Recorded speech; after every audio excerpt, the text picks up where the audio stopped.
Let me tell you, there are few things in this world more terrifying than a middle-aged woman in a bikini, especially when she's commandeering your boat like it's the last lifeboat off the Titanic. But we'll get to that. First, let me introduce you to the blissful hellhole that is the Lakeshore Estates Homeowners Association. I, Alex, a humble Coast Guard veteran, yes, I rescued people from actual shipwrecks, which, spoiler alert, is less dramatic than dealing with HOA meetings. Thought I'd found paradise when I snagged a sweet deal on a lakeside property. Picture it. Serene waters, stunning sunsets, and the promise of spending my days fishing and sipping iced tea on my boat. What could possibly go wrong? Oh, sweet summer child, let me enlighten you.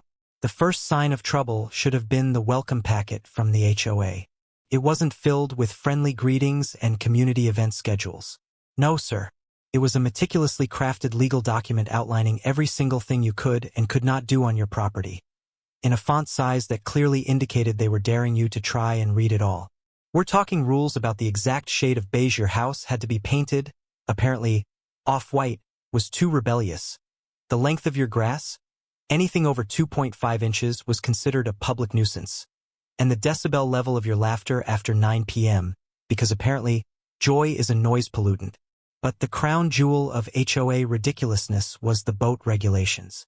You couldn't launch your boat before 8 a.m. because the fish deserved a good night's sleep, I guess. You couldn't play music louder than a whisper because the ducks had sensitive ears. And you absolutely, positively could not, under any circumstances, use your boat for anything other than leisurely aquatic activities. Translation: no fishing tournaments, no water skiing, and definitely no rescuing stranded kittens. Yes, that was an actual clause. Now, I'm a reasonable guy. I understand the need for some rules and regulations to keep things orderly. But this was beyond the pale. This was the kind of control that made North Korea look like a libertarian paradise. And then there was Karen.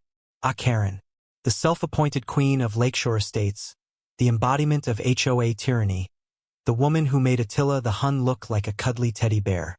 Karen was a sight to behold, in the most terrifying way possible. Picture a woman who had clearly won the genetic lottery of questionable decisions. Mid-50s, bleach blonde hair that looked like it had been styled with a weed whacker, and a figure that could generously be described as ample. She roamed the neighborhood like a predator, her eyes scanning for any infraction, any opportunity to wield her power. A slightly crooked mailbox? A rogue dandelion in your lawn? A child giggling too loudly? Karen was on it, armed with her clipboard and her insatiable thirst for control. I first encountered Karen when I was unloading my boat from the trailer. Now, my boat is my baby, a vintage Sea Ray, lovingly restored to its former glory. It's not just a boat. It's a symbol of freedom, a testament to hard work, a floating middle finger to the daily grind. Karen waddled over, her eyes narrowing as she took in my prized possession. "Excuse me," she said, her voice dripping with condescension. "Are you aware that boats of that size are restricted in this community?" I calmly explained that my boat met all the HOA's requirements. After hours of deciphering their Byzantine regulations, of course. Karen scoffed. "Well, it's certainly an eyesore, and I highly doubt you have the proper permits." I politely produced the aforementioned permits, laminated for extra smugness. Karen's face turned a shade of red usually reserved for fire hydrants. "Well," she huffed, "I'll be watching you. Make one wrong move, and you'll regret it." The gauntlet had been thrown. The stage was set. The only thing missing was the actual crime. And boy, did Karen deliver. A week after our initial encounter, I decided to take my boat out for a spin. It was a glorious Saturday morning, the kind where the sun is shining, the birds are chirping, and the only thing missing is a cold beer and a fishing rod. I packed my cooler, grabbed my captain's hat, don't judge, it's ironic, and headed down to the dock. I carefully backed my truck down the ramp, unhitched the trailer, and launched my boat into the shimmering water. She glided in like a swan or, a really awesome fiberglass machine of freedom. I parked my truck, double-checked the dock lines, and headed back to the house to grab my fishing gear. Big mistake. Huge. I was inside for maybe 5 minutes, tops. When I returned, I swear the theme music from a heist movie should have been playing. My boat was gone. Vanished. Poof. Now, I'm not talking about a gently drifting away situation. I'm talking about a full-blown, pedal-to-the-metal, gone in 60 seconds style disappearing act. My first thought was that I'd somehow forgotten to tie it properly, despite triple-checking. I'm a little paranoid after a dock incident in my younger days. But then I saw it. In the distance, roaring across the lake like a drunken water buffalo, was my boat. And behind the wheel, you guessed it, Karen in all her bikini-clad glory. Let me paint you a picture. Imagine a walrus wearing a neon-pink two-piece, struggling to operate a complex piece of machinery. Her blonde hair was whipping around like a caffeinated tornado, and her face was contorted in a mixture of glee and sheer terror. It was like watching a train wreck in slow motion. Only the train was a vintage Sea Ray and the wreck was my sanity. I stood there, dumbfounded, as Karen puttered away, leaving a wake of chaos and disbelief. What in the actual hell was happening? Had she finally snapped? Was this some bizarre HOA power play? Was I being punked? As the initial shock wore off, a primal rage began to bubble inside me. This wasn't just about a boat. It was about principle. It was about respect. It was about the audacity of a woman who thought she could just waltz in and take whatever she wanted, consequences be damned. And that's when the revenge plot began to hatch. Now, I'm not a violent man. I believe in justice, in due process, in the power of a well-placed passive-aggressive note. But this was beyond the realm of civilized discourse. This was an act of war. My first instinct was to call the cops. But then I thought, no, this is too good.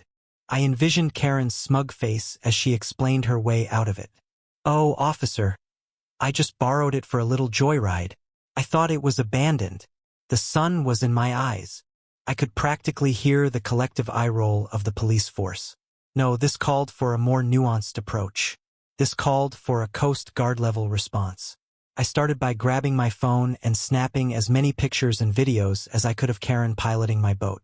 Each shot was a little victory, a piece of evidence in the coming trial. Karen, blissfully unaware of my documentation, continued her aquatic rampage, narrowly avoiding collisions with docks, buoys, and several families of ducks. Then I did a little research. Turns out, joyriding isn't just frowned upon, it's actually a crime. Depending on the circumstances, it can be considered anything from unauthorized use of a vehicle to grand theft. And in this case, I had a feeling the circumstances were leaning towards the latter. But that wasn't enough. I wanted to hit Karen where it really hurt, her HOA status. I knew that she was constantly bending the rules, skirting the regulations, and generally making life miserable for everyone around her. It was time to turn the tables. I spent the next few hours compiling a dossier on Karen's various HOA infractions. From the illegal garden gnome collection, apparently, gnomes are a visual blight, to the unauthorized use of her neighbor's parking spot. She claimed it was community property. I documented everything with the meticulous precision of a seasoned investigator. I was building a case, brick by glorious brick, that would bring Karen crashing down from her throne of HOA tyranny. And the best part? She had no idea what was coming. As the sun began to set, Karen finally returned, docking my boat with a grace that can only be described as catastrophic. She hopped off, beaming with pride, and sauntered back towards her house, leaving me to assess the damage. Thankfully, the boat was mostly intact, save for a few scratches and a lingering scent of cheap sunscreen. But the real damage had already been done. Karen had crossed a line. She had messed with the wrong Coast Guard veteran. And now she was going to pay. The next morning, I woke up with a singular purpose. To unleash hell on Karen, legally, of course. I was channeling my inner Sun Tzu, ready to wage war with the cunning and precision of a seasoned strategist. My weapon of choice? The Lakeshore Estates Homeowners Association Rulebook. First, I drafted a meticulously worded email to the HOA board, outlining the events of the previous day. I attached the photographic evidence of Karen's unauthorized boat commandeering, along with a detailed list of damages, mostly emotional, but hey, that counts, right? I even included a helpful diagram illustrating the various traffic laws Karen violated while joyriding on the lake. I ended the email with a polite but firm request for the HOA to take immediate action. As a responsible member of this community, I wrote, I believe that Ms. Karen's behavior is a clear violation of the HOA's code of conduct and poses a serious threat to the safety and well-being of our residents. I trust that you will take this matter seriously and administer appropriate disciplinary measures. Then, I attached my dossier of Karen's other HOA infractions. It was a masterpiece of meticulous documentation, a veritable encyclopedia of Karen's misdeeds. The illegal gnome collection, the parking violations, the late-night karaoke sessions that sounded like a dying cat. It was all there, laid out in excruciating detail. I hit send with a satisfying click, knowing that I had just unleashed a bureaucratic tsunami on Karen's pristine suburban existence. While I waited for the HOA to respond, which, let's be honest, could take weeks, these things move at the speed of continental drift. I decided to take matters into my own hands. I knew that Karen was a creature of habit, a creature of routine, and I knew that her favorite pastime was patrolling the neighborhood, looking for infractions. So I decided to give her something to patrol. I started by meticulously grooming my lawn. I trimmed the edges with surgical precision. I plucked every single weed, and I even used a special leaf blower to create a perfect, symmetrical pattern on the grass. It was so immaculate, it looked like it belonged in a golf course. Then, I strategically placed a few minor violations around my property, designed specifically to drive Karen insane. First, I hung a slightly crooked American flag on my porch. Not enough to be blatantly disrespectful, mind you, but just enough to trigger Karen's obsessive-compulsive tendencies. Next, I placed a single, brightly colored plastic flamingo in my front yard. According to the HOA rules, lawn ornaments must be in keeping with the overall aesthetic of the neighborhood. A pink flamingo, I reasoned, was clearly not in keeping with the beige-on-beige aesthetic of Lakeshore Estates. Finally, I parked my truck on the street, ever so slightly over the white line. Just enough to be technically in violation of the parking regulations, but not enough to actually obstruct traffic. I sat back and waited, like a spider patiently waiting for its prey to wander into its web. It didn't take long. Within an hour, I saw Karen emerge from her house. Her eyes narrowed, her clipboard clutched tightly in her hand. She scanned the neighborhood with the intensity of a hawk searching for a mouse. And then she saw it. Her eyes locked onto my slightly crooked flag, and I could practically hear her teeth grinding from across the street. She waddled over to my lawn, her face contorted in a mixture of outrage and fascination. She circled the flag like a shark circling its prey, muttering to herself about lack of patriotism and disrespect for the flag. Then, she noticed the flamingo. I swear, I thought she was going to have a stroke. Her face turned a shade of purple I didn't even know existed, and she let out a strangled gasp. That monstrosity, she sputtered, pointing at the flamingo with a trembling finger. That is a clear violation of the HOA's aesthetic guidelines. It's hideous. It's garish. It's pink. She then proceeded to inspect my perfectly manicured lawn, searching for any other potential infractions. And that's when she saw my truck. Her eyes lit up with a gleam of triumph. Aha! She exclaimed, pointing at my slightly over-the-line tires. Parking violation. I knew it. I knew you were a troublemaker. She began furiously scribbling on her clipboard, documenting every single infraction in painstaking detail. I watched from my window, stifling a laugh. She was playing right into my hands. As she finished writing, she marched over to my front door and taped a brightly colored violation notice to my mailbox. Consider yourself warned, she shouted, before waddling back to her house, a smug grin on her face. I retrieved the violation notice with a smile. Operation Karen Downfall was proceeding exactly as planned. And the best was yet to come. A week later, I received the summons. Not the kind that involves flashing lights and handcuffs, mind you, but something far more terrifying. A notice to appear before the Lakeshore Estates HOA board. Apparently, my email, along with my meticulously compiled dossier of Karen's misdeeds, had stirred up a hornet's nest. The meeting was scheduled for a Tuesday evening at the community clubhouse, a beige, soulless building that looked like it had been designed by a committee of accountants. I arrived early, eager to witness the spectacle that was about to unfold. The room was already buzzing with activity. The HOA board members, a collection of mostly elderly individuals with varying degrees of competence, were huddled around a table, whispering nervously. Several residents, clearly sensing that something juicy was about to go down, had gathered in the back, their eyes gleaming with anticipation. And then she arrived. Karen, dressed in a power suit that looked like it had been borrowed from a 1980s soap opera, strode into the room with an air of false confidence. Her hair was teased to the heavens, her makeup was troweled on thick, and her eyes were narrowed, scanning the room for potential enemies. She spotted me and shot me a look that could curdle milk. I just smiled sweetly and gave her a little wave. The meeting began with the usual formalities: approval of the minutes, financial reports, discussions about the upcoming community barbecue, chicken or ribs. The debate raged on, but the tension in the room was palpable. Everyone knew that the real reason we were all there was to witness the epic showdown between me and Karen. Finally, the HOA president, a mild-mannered accountant named Mr. Henderson, cleared his throat and announced, "We will now address the complaints filed by Mr. Alex against Ms. Karen."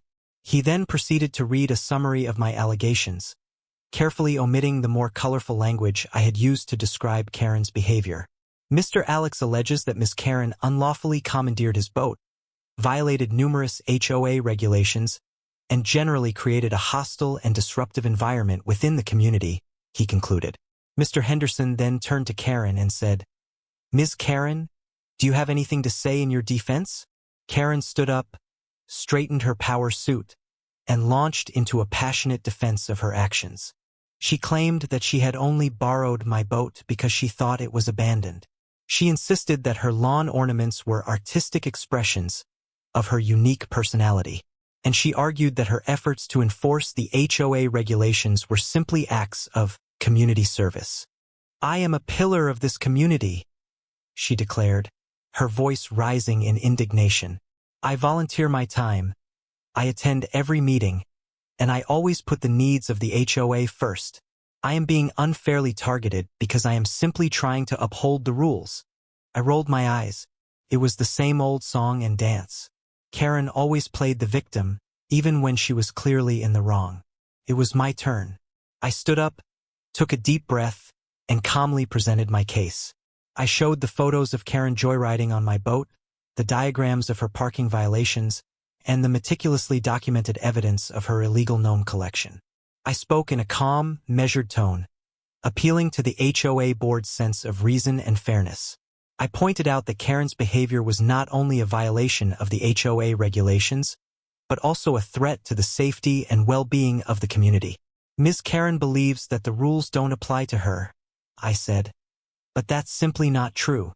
We all have to abide by the same standards, regardless of our position or our influence." As I spoke, I could see the tide turning. The HOA board members, who had previously seemed intimidated by Karen, were now listening intently, their faces etched with disapproval. The residents in the back were nodding in agreement, their eyes gleaming with schadenfreude. When I finished, the room was silent. Even Karen seemed to have lost her bluster. Mr. Henderson cleared his throat again. "Ms. Karen," he said, "do you have any rebuttal to Mr. Alex's claims?" Karen stood up, her face flushed with anger. "This is a witch hunt," she shouted, pointing at me with a trembling finger. "This is a conspiracy. I am being unfairly targeted because I am a strong, independent woman who refuses to be silenced." And then she made a fatal mistake. She turned to the HOA board and said, "If you side with him, I will sue all of you. I will take this all the way to the Supreme Court. You will regret the day you ever crossed me." The room gasped. Even Mr. Henderson, the mild-mannered accountant, looked shocked. "Ms. Karen," he said, his voice trembling slightly, "that is completely inappropriate. You cannot threaten the board members like that." And with that, the last vestiges of Karen's power crumbled. The HOA board members, finally free from her intimidation, turned on her like a pack of wolves. They voted to fine her a substantial amount for her various HOA violations. They ordered her to remove her illegal gnome collection, and they formally censured her for her threatening behavior. Karen was defeated, humiliated, utterly and completely crushed, and I, my friends, was loving every minute of it. The meeting adjourned, and Karen stormed out of the clubhouse, muttering threats under her breath. As she passed me, she shot me one last venomous look. "This isn't over," she hissed. "I'll get you for this, Alex. You haven't seen the last of me." I just smiled and said, "Have a nice evening, Karen, and don't forget to take out the trash. It's Tuesday." Did Karen slink away into the shadows, vowing never to bother the peaceful residents of Lakeshore Estates again? Did she have a sudden epiphany and dedicate her life to community service, becoming a champion of lawn ornament rights and a defender of slightly crooked American flags? Absolutely not. This is Karen we're talking about. In the weeks that followed the HOA showdown, Karen waged a campaign of petty, passive-aggressive warfare against me. She'd leave anonymous notes on my car complaining about my parking skills, which, let's be honest, are impeccable. She'd call the HOA to report me for imaginary violations, like excessive bird feeding. I threw a handful of breadcrumbs to a family of ducks. Sue me? And she'd glare at me with such intensity that I swear I could feel my blood pressure rising. But honestly, it was just sad. She was like a wounded animal, lashing out in desperation. And frankly, I was starting to feel a little sorry for her. Okay, maybe not sorry, but mildly amused. Then came the piece de resistance of Karen's revenge plot. She reported me to the Coast Guard. Yes, you read that right.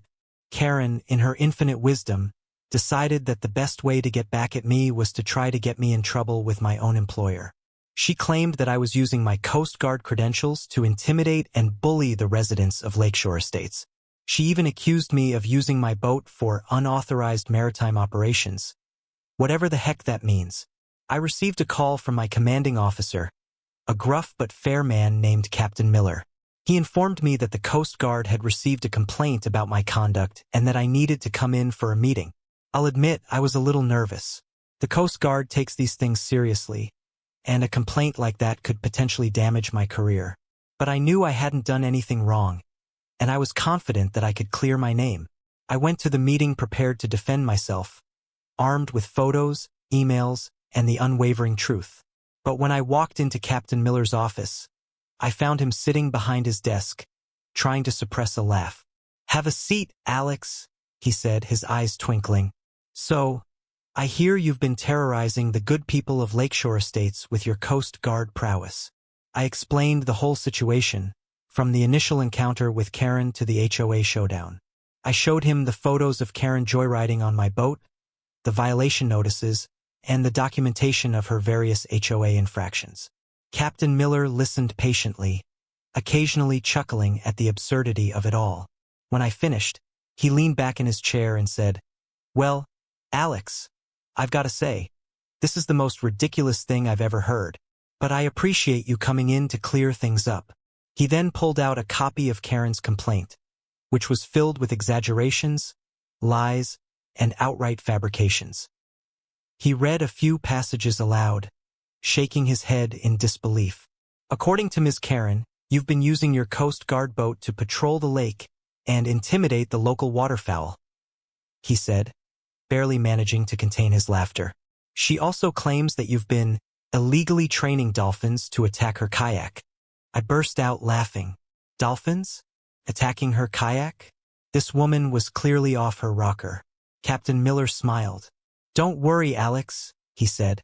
"I'm not going to take any action against you. But I do have one request. Next time you're dealing with a crazy HOA lady, try to keep the Coast Guard out of it. Okay?" I assured him that I would do my best. As I left his office, I felt a wave of relief wash over me. Not only had I cleared my name, but I had also managed to provide my commanding officer with a good laugh. And that, my friends, was the end of the war with Karen. Not with a bang, but with a whimper, and a healthy dose of absurdity. After the Coast Guard incident, she seemed to realize that she was fighting a losing battle. She stopped leaving notes on my car, she stopped calling the HOA, and she even stopped glaring at me. I never saw her in a bikini again.